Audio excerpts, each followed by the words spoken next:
Hello, this is Miguel, and I wanted to give another update on how I'm doing and what's going on with the world. It's been a while since I've shaved. I really need to shave.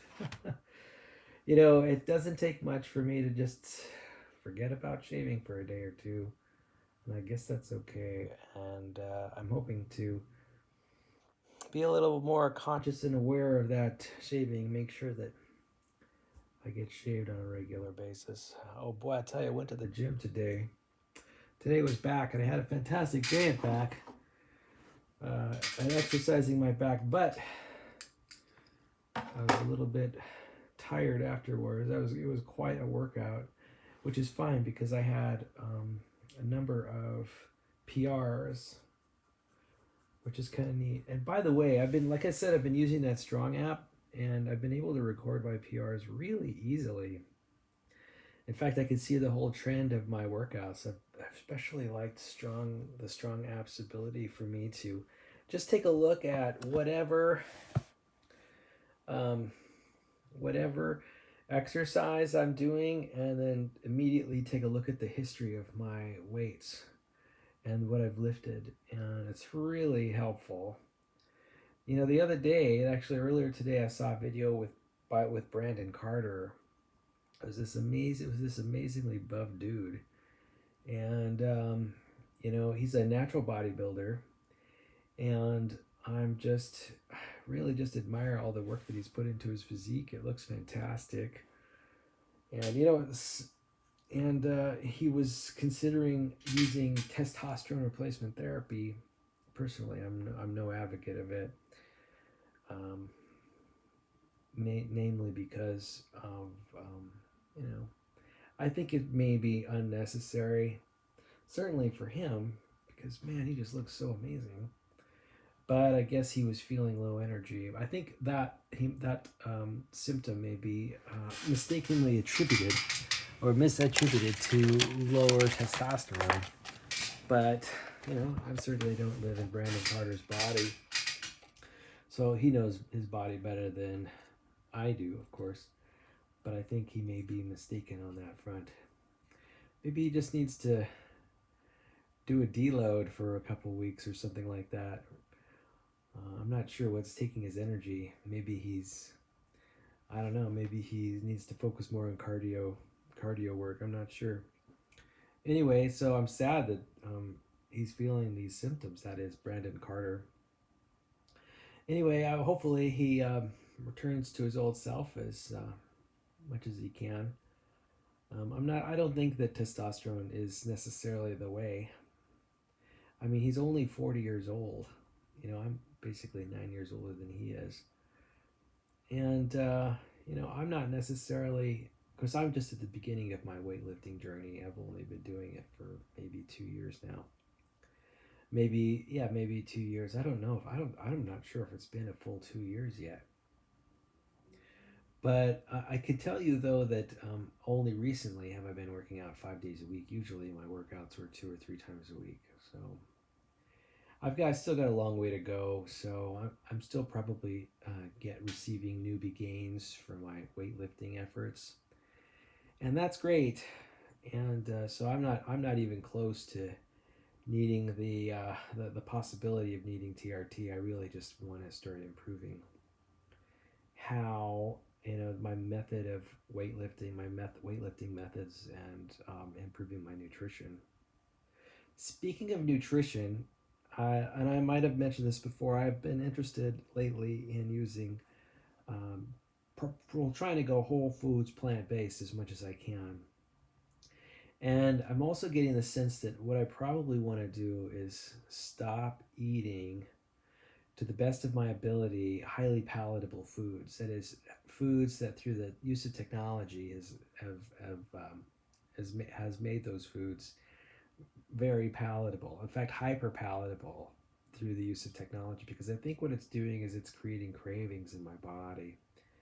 And I think for some reason, I'm susceptible to those cravings. I'm not sure why. I think it's because I don't have a lot of sort of structure around how I eat these days. I used to have a lot of structure, And maybe I'm just missing a little bit of it. I'm feeling that I'm more susceptible to cravings, and I'm also feeling really hungry.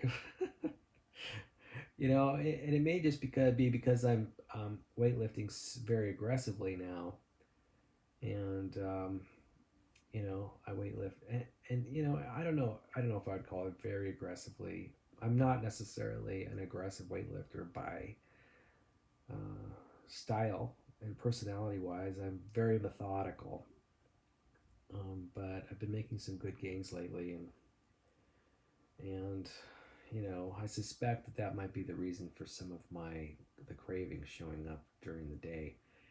Thankfully, I eat foods that are generally good for me.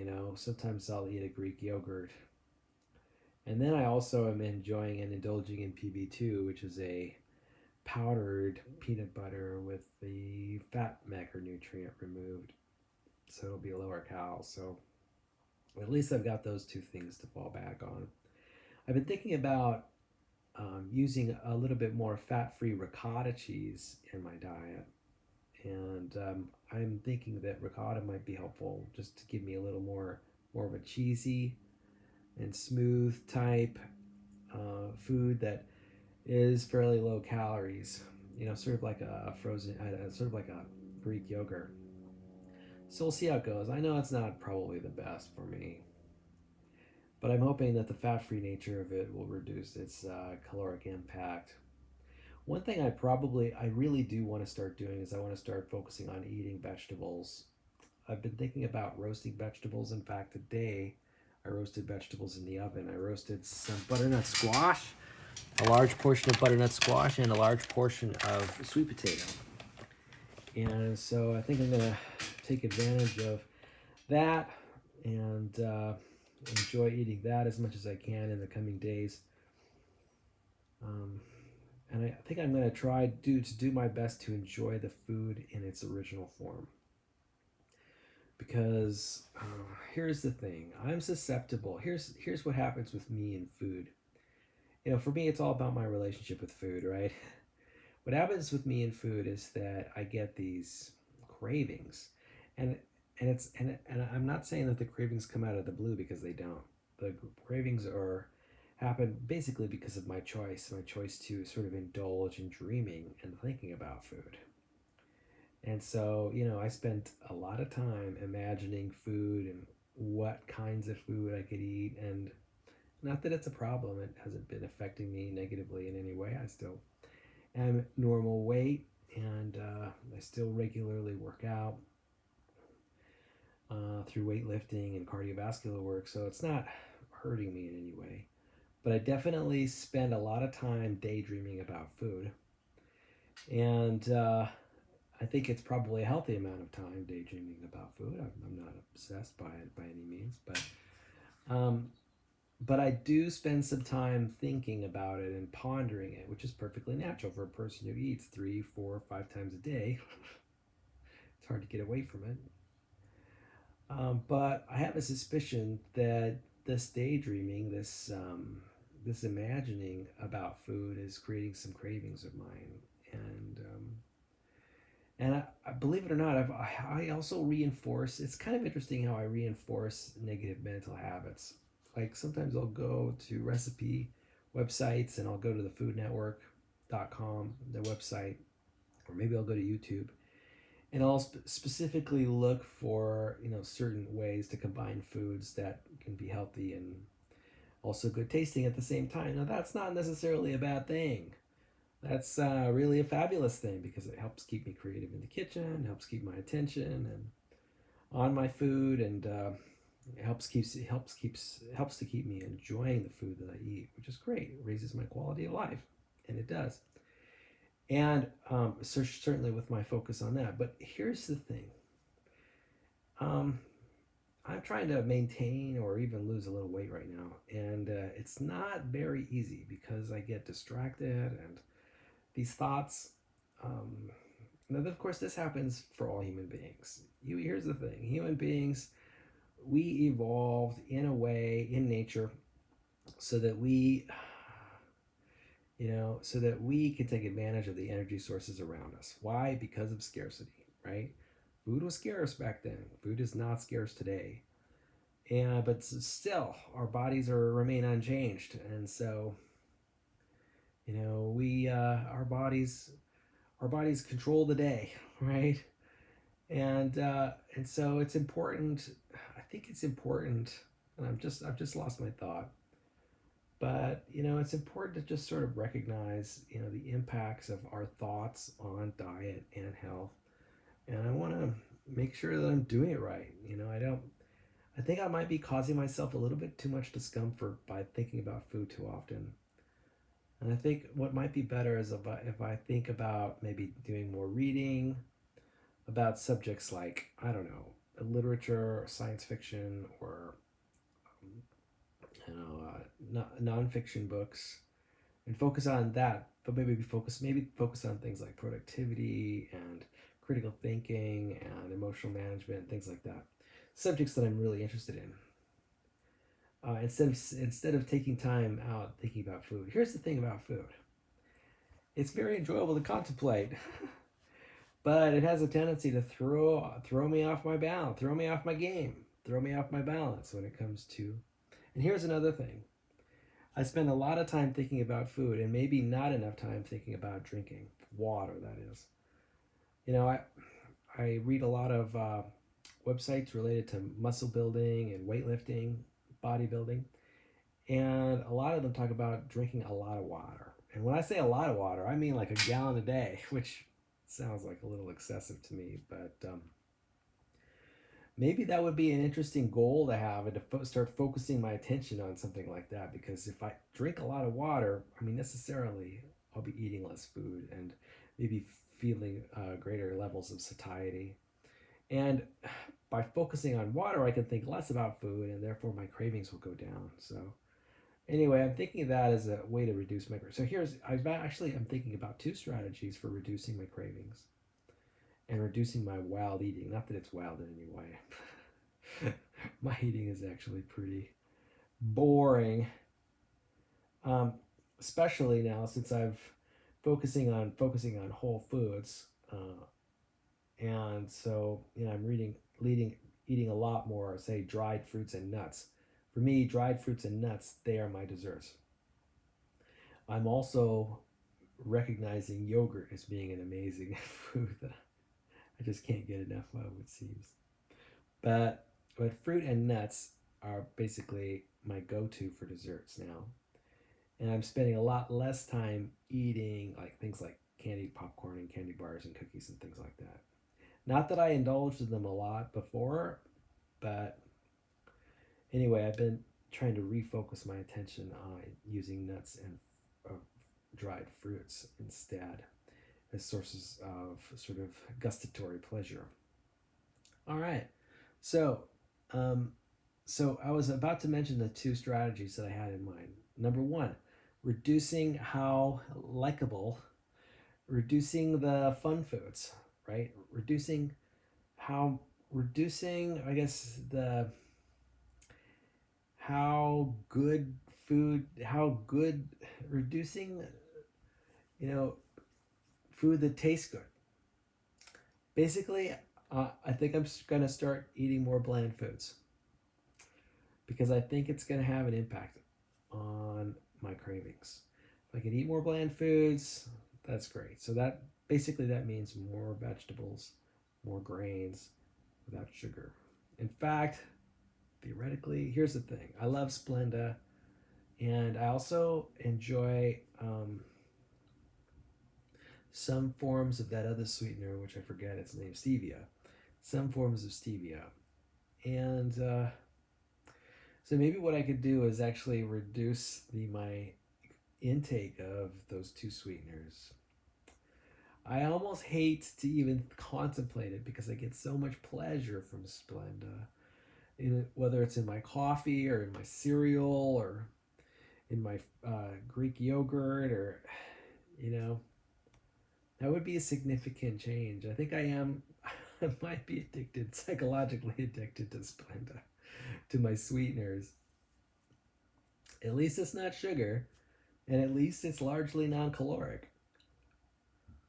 Anyway, but still, I think it might be causing some level of craving, which might be increasing the amount of food that I eat, possibly.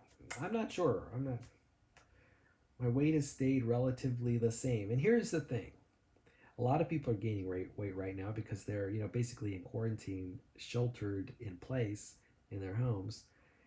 The weather's not that great outside. Maybe it's the low 60s most of the time, mid 60s if we're lucky, and I just want to go outside and go for walks or go for bike rides, but it's just sometimes it's just not warm enough to do that, particularly in the evenings when I'm off work. And so I don't know. I'm just trying to figure out what to do. So that was one strategy to make my food more dull and bland. I've got another strategy I'm working on, and it's drinking more water. I've tried a little bit, but I haven't. I must admit, I have not tried very hard. But maybe that's what I'll do. I'll try harder in the future, and I'm going to try to drink more water. And I guess I can. I guess what I have been contemplating this idea of getting like a gallon jug and carrying it around with me, or maybe just a half-gallon jug and carrying that around with me, and that might be a good reminder. Maybe I should just go do that. Go get a half-gallon jug. So tomorrow, there's a possibility. Well, yeah. Well, anyway, let's see what else is going on with me. Valentine's Day is coming up, and I've got some loose plans. I wish my plans were a little more structured and put together, but I really need to pull something together over the next couple days. I got a little something going on, but not a lot. And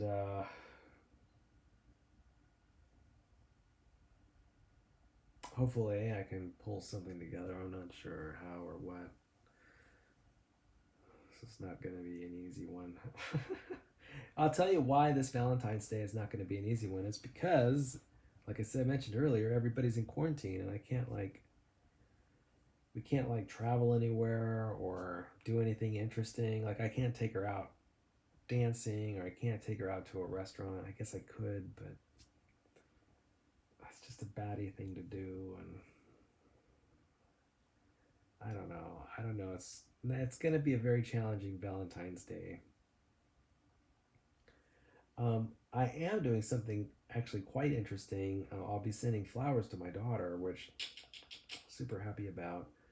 She's going to get a teddy bear and a balloon, and I think she's going to really like it. And I've also got a gift for her, which I'm going to be sending probably tomorrow, which is going to be a bracelet. So I hope she likes it. I think she will. I think she's going to be pretty floored by it. So, that's me doing the best I can. As I'm moving forward. One thing that I invited my daughter to was to go check out Comic-Con in San Diego. Now, I know that Comic-Con in San Diego, the International Comic-Con, was canceled last year because of COVID, and that even though it hasn't been canceled this year, I'm hearing through the grapevine that the chances of it being canceled this year are very high. So that's scheduled for July of 2021, and I think the likelihood is that it'll probably be canceled. But I'm hoping that there are some like sci-fi fantasy conventions that might be going on in the latter part of this year, say like in the fall, something that I can take my daughter to. So I'm pretty excited about the prospect of doing that, and I'm going to keep my fingers crossed.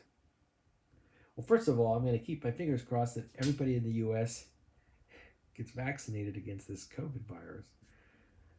And of course, that hope is, I already know automatically that is not going to come true, but I'm hopeful that the majority of people will do what's best what they think is best for them to do. And I hope that a lot of that, whatever happens, the spread of this virus will be limited. So yeah, and I'm also hoping that things are going to bounce back to normal pretty quick. I'm hoping in the fall. Now, of course, I know that's not necessarily the case. There's a lot of unknowns out there. You know, do vaccines reduce transmissibility of the virus, or do they just reduce the symptoms? Well, we don't really know. And do we know about these variants and how much of a problem they're going to be? You know, I know one variant in particular. What is the Great Britain variant? Is 50% more transmissible. So, you know, I don't think anybody knows how this story is going to end, if it ever will. We might just end up getting booster shots every year, which is fine by me. But, you know, we'll see how quickly we can dispatch it. You know, I do want to bring to note something that's been on my mind a little bit lately. It has arisen in the news, and it has to do with these low income countries, these low GDP countries that are having trouble sourcing vaccines for their populations. And there are a lot of them, I think. And I just wanted to mention the human tragedy of it all. And I recognize how fortunate I am to live in a country where at least we have the means to pay for vaccines if we want to get them. But my heart really goes out to all the people in those countries who just do not have the administrative infrastructure or the financial wherewithal to pull together a vaccine program for this virus. And so my heart really goes out to all of those people.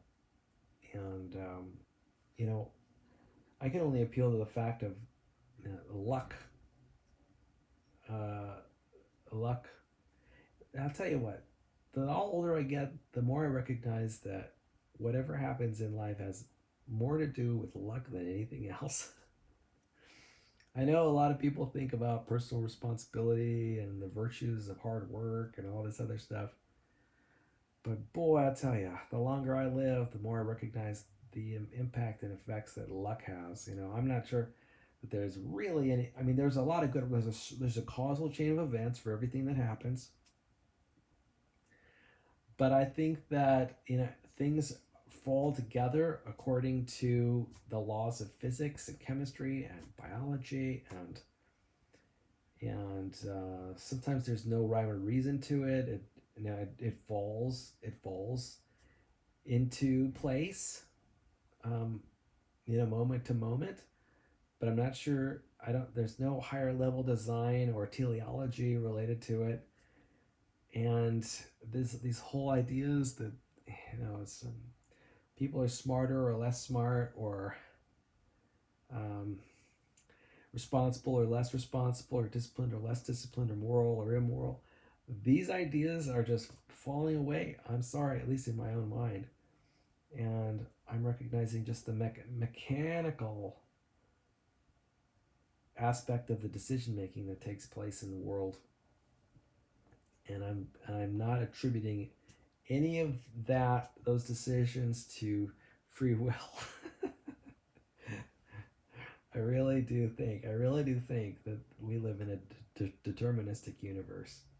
And while we can't predict what's going to happen with much certainty because of just the sheer number of processes that are going on, not that they're random, because I don't think they are, but we just don't have the ability to predict what's going to happen. And it's really, in my view, kind of a fantasy that good judgment, discipline, virtue,